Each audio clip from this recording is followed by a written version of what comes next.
1, 3, 5, 7, and 9. These are odd numbers. 2, 4, 6, and 8. These are even numbers. How do we know if they are odd or even? Even numbers can be divided by 2 with no remainder.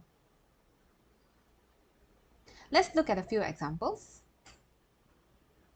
Number 5. Is 5 odd or even? Let's group them into 2s. We have odd one out. So 5 is odd. Look at 6. Is 6 odd or even? Group them into 2s again.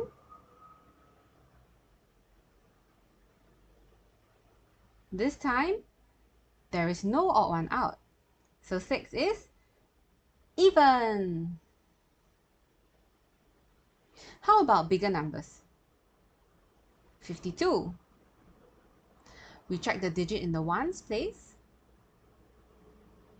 2 is even. Therefore, 52 is an even number. 89.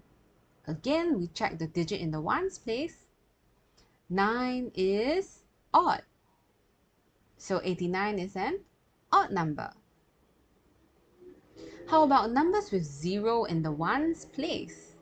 Like 10, 20, 30, 40, 50. These numbers are all divisible by 2, which means when we divide them by 2, we get no remainder. Therefore, numbers with 0 in the ones place are all even numbers.